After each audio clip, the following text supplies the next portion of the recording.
waxaan idin sheegaynaa haddii nimankaas ciidankooda la baxayaan wasiir nabadgelyo oo baxayaan annana waxaanu maanta hoosta ka xiriiqaynaa 7 cisho ciidanka la baxayaan inaanna waxa weeye bartaa u dhaafin dagaalna aanan ku qaadin waayo Muuse Biixi wuxuu meelaha ka yiraahdaa waan ciidankayga waan la baxayaa waa la daba socdaa waxaan ka mahadnaqayaa oo ka mahadcelinayaa sidii qiimaha badnayd ee sharafta badnayd ee gobonimada ahayd ee Soomaalinimada ahayd ee walaaltinimada ahayd ee ehelka ahayd ee sharafta lahayd ee aad nagu soo dhaweyseen caasimadda ummadda Soomaaliyeed ee gobolka Banaadir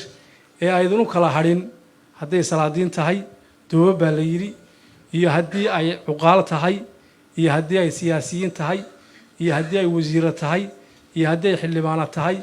iyo haddii arrimaha bulshada dhan ay tahay aad airportka sida qiimaha badan waqtiga dheerna u taagnayd nagu soo dhaweyseen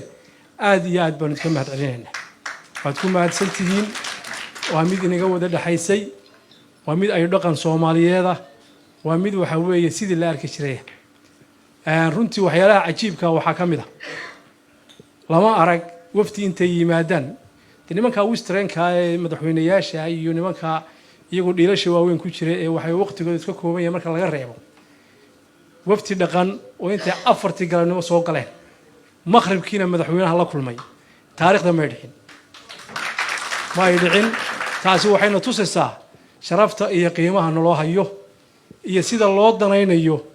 culayska badan ee dalka ka jira aad iyo aad baan madaxweynaha uga mahadcelinaynaa habeenkii labaadna waxaan la kulnay ra'iisul wasaaraha inta ka sokoysay ee waxa weeye xukuumadda kamidana waxa weeye ilaa hadda oo ay xalay ugu dambeysay cid noo dhiman oo maanta dalka joogta haddii international community ay tahay iyo haddii madaxda dawladda tahay iyo haddii beelaha dhaqanka tahay iyo haddii shakhsiyaad gaar ah tahayba ma ay jirto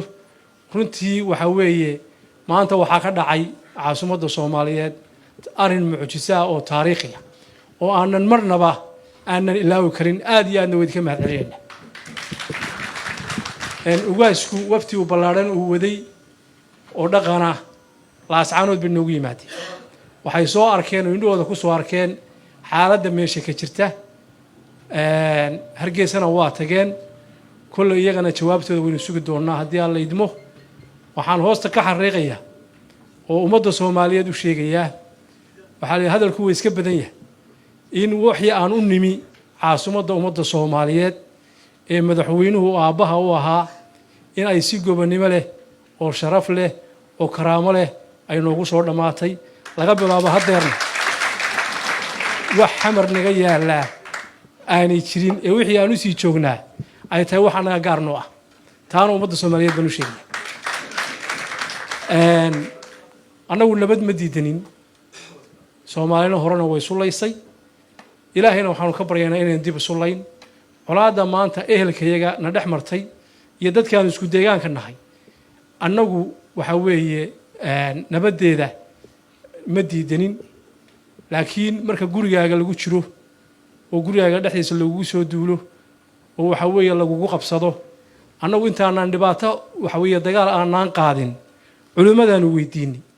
walba culimay ka fadwadaan ku nir arinka oo bal waxa weeye arinkaas sidoo noqonaya culimadu waxay nagu yiraahdeen ninka gurigaaga kugu yimaada ee caruurtaada kugu yimaada ee waxa weeye hantidaada kugu yimaada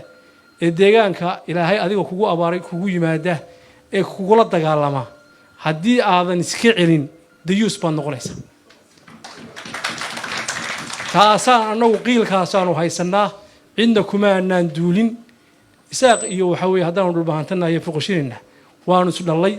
cidda waxa weeye weerarka nagu soo qaaday waa Muuse Biixi rejiimkiisa waxa weeye iyagaana waxa weeye dambarsan doona wax dhibaatiina ma jiraan wax baqdinana ma qabno deegaankayagana annaga waxa weeye u xora annaga waxa weeye sidaan doona ka yeelina waana u sheegnay markuu diidayna waxaanu maanta idin cadeynaynaa inaanu annagu aan cidna duulaan ku ahayn madaxweynahana waanu sheegnay hadduu hadda ciidankiisa la baxayo waanu nabadgelinaynaa haddiise uu ka bixi waayo horana waanu ugu sheegnay idinkana waanu idin sheegaynaa indhihiisa shana waanu ka saaraynaa haddii alla ummadda Soomaaliyeedna waxaanu ka codsanaynaa war haddaanu khaldan lahayn inaadna qabataan oo aad tirahdaan war wada khaldantihiin nimankiinaas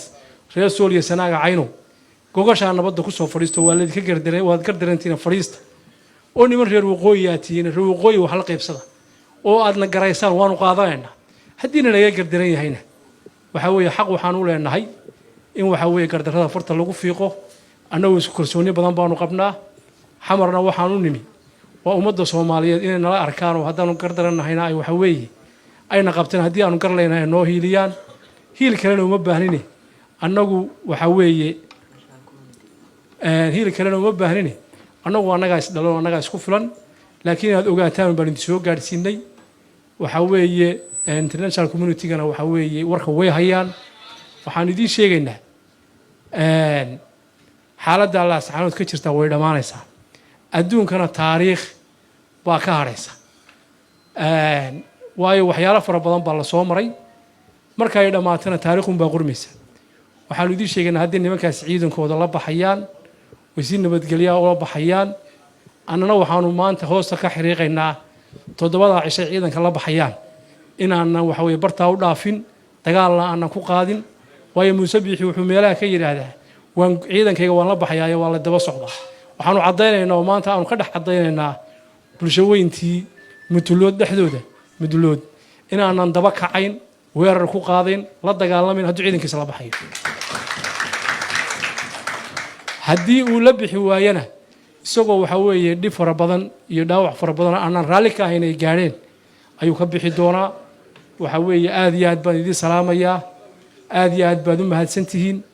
wax dhibaatii ma jiraan annagu waa saanu idin sheegnay weeye kalsooni fara badan baanu ku qabnaa